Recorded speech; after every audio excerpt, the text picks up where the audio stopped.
Welcome to Mindfully Healing, a mental health podcast. I'm your host, Micheline Maalouf. And I'm Nadia, Addesi, and we are both licensed and trauma-informed therapists here to guide you through the connection between your mind and body to help you develop a deeper understanding of yourself. Join us on each episode as we navigate each topic by posing questions to our mind and then having deep conversations with each other, ourselves, and special guests to help us come full circle and answer each question. This season, we discuss trauma responses, attachment, and relationships. In each episode, we provide you with resources and tools to begin to heal your inner child, set boundaries, and help you along your journey of healing. Welcome to Mindfully Healing.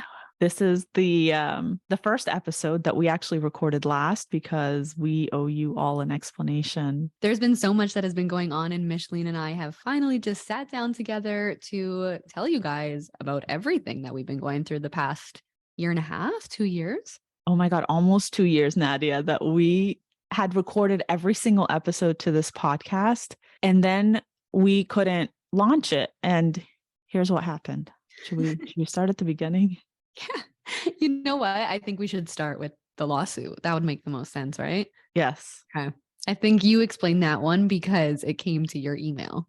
Oh my God. So we were so excited. We had named the podcast Dear Mind. And the idea of it was to pose a question to our mind at the beginning of each episode, answer the question through explanations about our mind and body's connection, and then close out the episode with almost like a validating statement to our mind, acknowledging that we've learned something. So we were so proud of it. We were so happy. I got a $500 neon sign to put in the studio. Nadia and I were so excited about it, and we're about to launch. And I get an email, and this email said it's a cease and desist letter from another podcast that has a similar name, not the same, but very similar name, that had launched like a week prior to when we made our announcement on Instagram. And we were like, no, this can't be real, because we had done our research. We went on, we made sure that there were no trademark issues. We made sure that there was no podcast named that. Like literally the week before we were going to launch it, we get this email, which I thought was a little bit messed up from my perspective, because these people also followed me. So I thought maybe it would have been a cool thing to just like reach out and say, hey, can we talk about the name? But it just went straight to the lawsuit. And so I had to hire a lawyer. We went through like figuring out the name. How are we going to update all the episodes? We were just over our heads with it. On top of that, we also secured a URL, secured an Instagram. We had artwork made. Micheline's amazing friend did our covers and different things for our social media that we can use, all branded with Dear Mind. What else did we have? We had TikTok, YouTube. We had a bunch of different things secured, some things that we had to pay for. So when this happened, it really was discouraging because we were so ready to release this podcast. Yeah, it was really discouraging. And come to find out that Nadia and I both also have ADHD. And when one barrier kind of comes into like play with something so big like this, you can imagine that it felt really overwhelming, and like, so like, how am I going to recover from this? Like, how am I going to start over? That task initiation is so hard.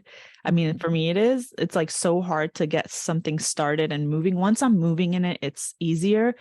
But that task initiation is so hard, especially when it's something so big. And so having gone to the end of it and then feeling like you had to start over again, I felt defeated. Me too. Yeah. It was almost like, okay, we got to take a break from this. Or it was actually unspoken. Neither of us said, hey, this is a lot, we need to take a break. But we kind of just took that break. We both knew that was what we needed. And then getting it back to start and, going through the process again, we just couldn't physically do it with that ADHD that we both, well, at least I didn't know I had until this year, but it was impossible to start up. So like, here we are 2 years later, both medicated. Oh my God, we started medication. Honestly, within the same week. That wasn't even planned. On purpose. I just saw Micheline's video talking about her starting her ADHD medication. I was like, hey, I just got prescribed medication too. Which one did you get prescribed? Vyvanse. Vyvanse. I started with Ritalin, and that's what I'm taking right now. But my psychiatrist just switched me over to Concerta slow release to see how I do on that, because I was having really bad crashes after the 4 hours were up with like the just immediate release Ritalin. Like my crash was bad. Like I'm like zoned out, like about to pass out. But it did help me focus. So I haven't started it yet because I haven't gone to the pharmacy to pick up my new prescription. So I'm going to do that today. I'll let you know how that goes. How's yours going? It took me like 3 months to pick up my prescription. So don't worry. Mine's good. So I started on Vyvanse. I started on 20 milligrams. And the same thing that happened to you was happening to me. That midday crash was just so bad. And then following that, just my mood for the rest of the night was so low. Even my husband was noticing, he's like, are you depressed? Like, what's going on? So then after 7 days, I had to increase to 30. That was the plan. And as soon as that happened, everything kind of got better. I mean, this is just my personal experience. Obviously, if you're somebody experiencing ADHD and maybe you're on medication, maybe you're not, talk to your own medical professional. But for me, that dose and that prescription has been working perfect. Obviously, there are side effects at the beginning, like some headaches, some anxiety. I totally quit coffee too. What? Oh man, yeah. On purpose? I am already someone that has health anxiety. So knowing that I was taking Vyvanse, and also I'm somebody who had like 3 to 4 espressos a day. So that would be way too much, at least for me. And I would get really scared and nervous. So I was like, I'm just gonna quit. So I think that's where the headaches were coming from too. Yeah. I had a little bit of a caffeine addiction. But yeah, it's been 3 weeks now and I'm caffeine free. Wow. No, I haven't quit caffeine yet. I like feel like I need it, especially around the crash time, but my dose is a lot lower. I know Vyvanse and Ritalin act a little bit differently, but my dose I told my psychiatrist that I had intense anxiety about taking psychotropic medication because I've never done it before. And I was afraid because I already have anxiety. So we went like very little, like we're going to increase the dose slowly. So I don't know. I might have to quit caffeine at some point. But right now, I'm like, okay, give me my shot of espresso and then, take my meds. And I still really, really need it. But yeah. But wow, congratulations. Thank you.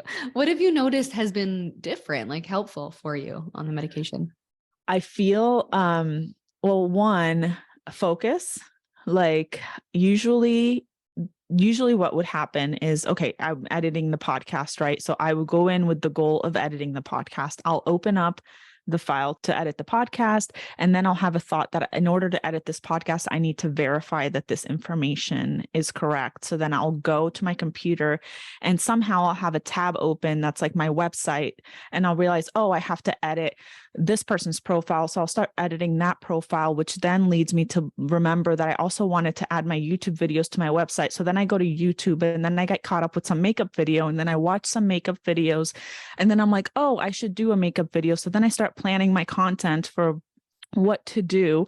And so then I'm writing my content and I'm like, oh shit, I'm supposed to be doing the podcast. So then I'm going to the podcast and then something else gets in the way. And that loop kind of happens over and over again. So by 5 p.m., I have done nothing. God, it's like we share a brain because I'm the exact same way.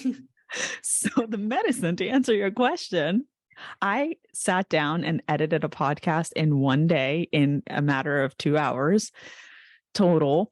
I created a whole website for my social media the other day. I'm still like in the process of creating it. And I sat down 3 days in a row without distraction. So like, it's just been, I still have trouble with executive functioning when it comes to like cleaning and organizing my home and things like that. Definitely like that's still an issue. But focusing at work has been a lot easier. What about you? Honestly, the exact same. It was weird because I just didn't, obviously there was other anxieties, but like overall general anxiety, I feel like I didn't feel it for the first time ever on the first day of medication. And I was like, oh my God, I've never felt this sense of almost calmness, maybe more focus. Usually my mind works the same as you of like, I need this to do this, and then I'll forget and get distracted. And now I'm like, okay, I could focus on one thing at a time, get it done, and then transition smoothly into the next thing instead of hyper focusing on it while I'm doing something else. Because yeah, just like that anxiety of organization and getting stuff done really decreased. And I just feel like I live every day now almost much calmer. Like what a person without anxiety would live. Yeah. I mean, the health, like I still have health anxiety, but Yeah. even that feels decreased just because overall anxiety is decreased. So I'm not already in that heightened state of stress. So yeah, it's been nice. It's crazy to me that our anxiety is reduced because same here. Like I am able to have a conversation without having my mind race at like 500 miles a minute, which usually like I'm in my head about to think of what I need to say because I'm afraid I'm not going to get to say it. And I'm just like on the like, oh my God, oh my God, oh my God, all the time. And for the first time on stimulants, which was crazy to me because I thought stimulants, I'm going to be more anxious. This is why I was so scared about it. And the fact that I felt like passing out when I was on stimulants, like literally I felt like taking a nap. My brain was like, thank you. This is what we needed. This makes sense. Yeah, it's amazing. So that's I told my psychiatrist that and she's like that is kind of extra confirmation that we got the right diagnosis. That's great. That's amazing. Honestly, I owe much of my diagnosis to you. I remember we've been working together. I diagnosed you. I mean, no, that's not ethical. I know. I did not diagnose her. But she mentioned like, hey, you are presenting a lot of similar symptoms that I do, and I have ADHD, so maybe you have it, or maybe you should go get that checked out. And ever since then, I was like, that makes sense. And then I booked an appointment and got a diagnosis. So thank you. Yeah, I'm so happy that we did this together. And what if our podcast is going to be that much better because we can focus on things? Just like hyper focus on one topic and like just really get it out of like it's going to be so good. I'm curious about the symptoms you told your psychiatrist. Like what symptoms did you tell them for your diagnosis? So what I was super surprised about, we went through the whole assessment and I really thought that I would only get the inattentive type of ADHD, but she told me I'm like severe in both, which I always, not that I thought, I know that I get really antsy and it's really hard for me to just sit down and not fidget and not act out. But what she was telling me, and it really stuck, was like, as a young woman, you were kind of conditioned a certain way to like, for lack of a better word, just like shut up and behave, or like just have your manners, sit down, don't disrupt. And it's so true from a young age, that's what we were taught. So I feel like it's a lot of masking. And finally, when she was asking me these questions, I didn't have to mask and I was being honest about them. And yeah, so it was surprising, but then it kind of made sense when she explained it as, and I don't just think women, I just think in general, we're kind of told from a young age to have manners. And sometimes it's hard and sometimes we don't follow those steps or those rules. But it was a lot of clarity for me. I told her everything. I told her it's, I fidget all the time. I have a hard time staying still. I focus on so many things. I lose concentration. I have that like executive dysfunction that I physically can't do things or get them done. Sitting in like a 3-hour meeting is one of the hardest things for me. Yeah, I just went through the whole checklist. How about you? Anything different? No, similar. She told me I was combined type as well, inattentive and hyperactive. And she basically said the same thing about how I've been masking and many women don't get diagnosed till their 30s. It's actually a lot more common for women to get diagnosed in their 30s because they're tired of masking, because the overwhelm and the chronic, overwhelm feelings come from just like constantly like having to mask and compensate. And so you become so overwhelmed. She says she gets a lot of women that think they have dementia coming in. And when they go to the doctor and they're like, you don't have dementia, they send to a psychiatrist. And then she's like, that's ADHD. Your brain fog and all of that is like that over fatigue from, masking for such a long time. So my symptoms, I have written these symptoms because I was keeping track of all of the stuff that was like really, like, look at this list.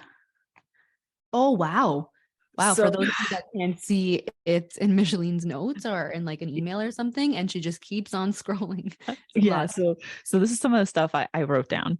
So executive functioning, delay and severe struggle to complete the simplest but mundane tasks. I fight with my husband over it. So like opening the mail, ordering meds for the dogs, paying the bills, contacting customer care when needed, maintaining an organized and clean home. Number two, I did not pay my water bill for 6 months and it got shut off. My water in my house got shut off. I have money to pay the water bill. I have reminders. I have everything. I just didn't pay the water bill because it felt so overwhelming. And let me tell you that, like, when I go online to pay the water bill, my account number's already in there and I literally, my credit card too. And all I have to do is hit the button. Yep. Um, but yeah, it definitely didn't happen. My mortgage payment was missed 3 times and they almost put it for foreclosure, my home. Um I can't open my mail. Like I feel a visceral response to it. Uh Difficulty managing my life. My husband's like, just do it. Like, I don't get why you don't just close the cabinet after you open it. And I'm like, I don't either. I really don't know why I don't do it, but I don't. I'm impulsive. I miss important appointments and tasks. I can't focus or stay on task. I missed many work opportunities, like many opportunities for brand partnerships, many opportunities for attending certain events and things like that because I just didn't open my email. Um, Reading things 100 times because my brain flies away. Everything distracts me. I interrupt everybody. I constantly freeze on projects. I start off on one task and end up doing everything at once and nothing at once, if that makes any sense to anyone. Impulsive spending, very inattentive at school. I thought I was dumb, never completed assignments on time, and I would forget. I bought 4 different calendars last year and used one page of each, and they're all sitting in a bin right now. That's me with journals. Same way with Journaling. journals. Yeah. Yeah. Binging. I binge eat a lot because it's like soothing. Hyper focus on things that give me lots of dopamine until they don't anymore. Mhm. When there are conversations in a room, I struggle to focus on the conversation I'm having. I'm like in 3 or 4 conversations at once. Depression and anxiety because of all of this. Mhm. Skin picking. Okay, this is one of the most embarrassing ones for me to talk about. I pick at the bottoms of my feet to the point where they bleed. And I thought initially I heard that that was OCD. So I told my psychiatrist, and she's like, there's 2 types of skin picking. There's skin picking because of OCD, almost like a compulsion to soothe your anxiety. And there's skin picking as a hyper focus because it's distracting you and you have to get it done and complete it, almost like just like a hyperfixation type of The thing. same thing. And I've never, What? You I, do that too? I do honestly on my feet too. And I've never even like thought of it as why am I doing this or I shouldn't be doing this. It's just like a thing. That's so Mhm. interesting. Huh, good to know. Yeah, it's embarrassing because like I mean, it's getting a little bit better now that I'm on medication, but I live in Florida and I haven't been able to wear sandals because it's embarrassing because usually I fix it by buffing my feet, giving myself a pedicure and then nobody can tell. But lately it was so bad that like even the buffing wasn't helping it. So it was just really, really, really bad. Wear running shoes on the beach. Yeah, exactly. Like I've been wearing socks and, my mom's like, why aren't you wearing sandals? It's hot. I'm like, oh, no, I just like my Nikes. So, those type of things. I stim a lot. I peel my lips and I use like, I kind of always self-soothe with my hands on my lips like this. I bite like my skin here. Anyway, so I have acrylics for that reason. And so those are just like some of the symptoms that I had told her. And she was just like sitting there, like staring at me, like, oh my God, yes, you Sounds like it. definitely. Yeah. have To it. one of your points, do you know how hard it is to have ADHD and be a therapist and have the need to interrupt every little thing or in your head have something in your mind and you're like, you need to say this, you need to say this needs to come out in the session, but you also don't want to interrupt, so you're hyper focused on not interrupting. And sometimes the interruptions just happen. I always apologize for them. Now, obviously on medication, it's gotten a lot better, but it's oh my gosh, one of the biggest challenges. And it's not like I was trying to tell the lady who was assessing me this as well. She was a nurse practitioner, by the way. I don't know if in the United States nurse practitioners are able to. Yeah, she was a nurse practitioner. And I was telling her this. And I'm like, but I'm not a bad therapist. I swear I'm not a bad therapist. I'm not in my head the whole time about it. It's just like the thoughts that come and the need to interrupt. It's so hard. But yeah, it's that impulsivity, it is. and even like the excitement when like something comes up that you want to say or like bring up in this session and you just put it in there and yeah. can go. Oh, I know you're not a bad therapist. Like you're such a good therapist. And it's funny because I feel like you're so patient and you're probably masking all the time. Always You're probably overwhelmed all the time. Because I just like from our conversation and our podcast, I feel like I interrupt a lot. No. I can't hold it. But like you seem patient to me. And now that I know this about you, I'm like, how much is she struggling to like hold it together? Every day. Every second of every day. No, you know what? Even watching back on the podcast, it is funny. I feel like it's so good. The episodes are incredible, but I also feel like we've changed a lot. We have changed a lot. We're more like chill now. I feel like we were like so serious back then because like nervous about what to say, but now I feel like we can just ramble for hours. I can't wait to see what happens season 2. Ooh. But you know what? Okay, going back, the reason we're talking about ADHD, because this is basically, it was an executive dysfunction thing. So something else happened with that after we had to re-edit everything. We were contracting with this company that wanted to edit our podcast. We paid money, like lots of money. I don't even want to tell you guys how much money. We're not going to say it. We paid a lot of money to have them edit it. And that required that we upload our episodes through Asana. And I don't know if you all know what Asana is, but it's basically like a workflow thing so that they can edit our podcast. And that to us seemed so overwhelming. Oh my God. None of us ever did it. No. And once again, unspoken. We never really spoke about it. We never spoke about it until like I saw Nadia a few weeks ago in Florida and we're like, oh yeah, we paid them. Should we? And anyway, so that happened. So that was another barrier. And so now that we were on medication, we decided, hey, we can edit our own episodes. So we have, and they're all edited now and we can't wait to share them. But in the meantime, we also had a lot of things happen in between then and now. Like Nadia got married. Congratulations. Thank you. Planning a wedding with ADHD is, I mean, you probably know, a headache and a half.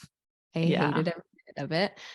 Sorry, I sound so negative, but it was such a big challenge to the point I was like, I don't care. Just, this is fine. I don't care. I just wanted the easiest solution, but it was amazing. Happy it was. It was great. I was there and it looked like she was so beautiful. Her family's so nice. Everybody was so nice. And it looked planned really well. So whatever masking you had to do to get past that and plan your wedding, you did a good job. Thank you. Yeah. I had a lot of bridesmaids that helped with that for sure. But it was nice. Yeah, it's a good day. Yeah. It was fun. And might I say, I went to the wrong wedding before I went to Nadia's and I panicked. That's a story for another time. I'm not going to go into that right now, but I literally ran out of a wedding midway through their ceremony because I realized it wasn't Nadia as the bride was walking down the aisle. Anyway, that's a story for another time. That's the best story. Anyway, so that happened. Also, you have had a heavy year. Yeah, it's been pretty heavy. I think I don't know if I've talked about it for those of you who've just started following along or haven't heard any of the other stuff that Nadia and I have done, like other podcasts. My husband struggles with chronic illness and it's had a severe impact on our marriage. So I've been in my own therapy because of all the anxiety and grief from that came out very recently, because I think I was masking and kind of holding it in for a while. So I was in therapy for myself. We were in a really bad place as a couple. So we started doing couples therapy. And in the midst of that, my baby Norman, my little Cocker Spaniel, who's only 4 years old, got diagnosed with cancer. He has lymphoma. So we've been putting him through chemotherapy. He's doing well. He's in remission right now. Knock on wood, he stays like that. We're doing everything possible. We've put him on a keto diet. We have him on CBD oil, on fish oil, on home cooked meals. He's going getting acupuncture, and I'm spending as much time as possible with him at home and like seeing my clients from home and stuff. So doing everything we can, but it has been it has been a year. So Yeah. I can't even imagine going through that. And he's so young and so sweet and I just know. like the best dog. But it's good to hear Yeah. that he's in remission. He's in remission, and I try not to think about stats or anything like that. But just one day at a time. Yeah, it's man, life really sometimes like gets in the way. But trying to just do things that make me happy. Like the podcast is something, focusing on what I can control. Cause for a while there, I was frozen, unable to like really do anything. I know Nadia and I even like, we stopped like chatting about work. We both kind of had like our unspoken understanding that we were just both really overwhelmed. And what's funny is when we posted that video saying, hey, we're going to come back and do the podcast, some people were like, oh, we thought you guys had a falling out. No, that made me so sad. I was like, did it seem like we portrayed that? I guess because we were promoting and we're together so often, and we're in Florida filming another podcast, and then And it then kind of stop. went to zero. Yeah, so I guess Yeah. it did maybe look like, but no, never.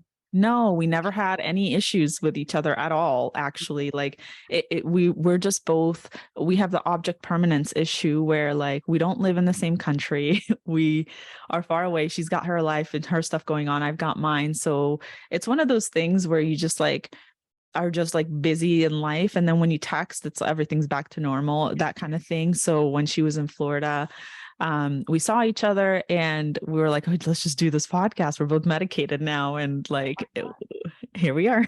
How about before we were medicated when you texted me to catch up and you're like, let's do, what was it, like December 29th or something? And I was like, yeah. Yeah.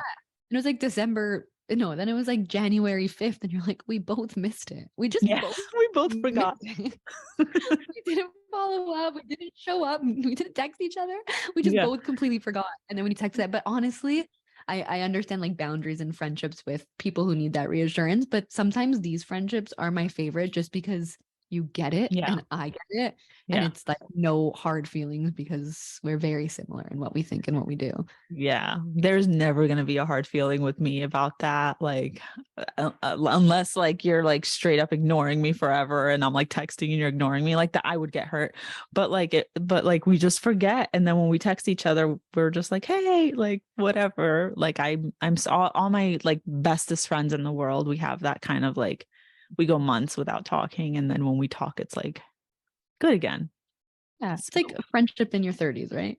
Yeah, exactly. It's life. Life is hard, but I think we're getting to that secure attachment, right? So, Oh, which we're going to 100%. talk about. Yeah. Yeah. So we really wanted to just give you guys a kind of quick rundown of where we were, what Yeah. happened. What happened? It got delayed so much and what kept continuing to push it, but we are back. We are back. And that's why the name has changed from Dear Mind to Mindfully Healing. Now, be mindful that we didn't want to go in and like reshoot every every episode in the first season to change like, hey, welcome. Well, actually, we did. We changed to welcome to Mindfully Healing, but you're going to hear Dear Mind in every episode. And at the end, you're going to hear Dear Mind to close out the episode. Just know that's the reason we're doing that. The concept of the podcast will stay the same. We're still always going to pose a question to our brain, but you're going to hear Dear Mind, why this, why that, and we're going to close it out. And we just wanted to give you an explanation ahead of time as well, so you understand what's going on there. Yeah, and hopefully you guys like that concept because we thought it was a really cool idea because we do always ask about ourselves, like, why do I do this? Or why does this come out this way? So we thought it would be a cool concept to ask, talk about it throughout the episode, and then kind of give a conclusion as to why those things happen, potentially. Yes, exactly. So we're so excited. We hope that you follow along and you're still here. And we're so appreciative of you that are really still interested in listening to our podcast. We know how good it is. We just heard it back as we're editing it, and there's some amazing things in there. Amazing guests, topics. Yes. Follow along, listen to the episodes. Don't forget to rate us. Don't forget to follow us. And enjoy. Thank you guys for listening. Enjoy. Enjoy. Bye. Thank you so much for listening. If you enjoyed this episode, please share it with your friends and family and remember to leave us a review. We love reading your comments. Take a screenshot of the episode you're listening to along with your thoughts and share it to your story and tag us so we can reshare it to our story. And be sure to follow us on social media at mind.fully.healing on Instagram, at mindfully healing on YouTube, and on TikTok at mindfully.healing. Until next time.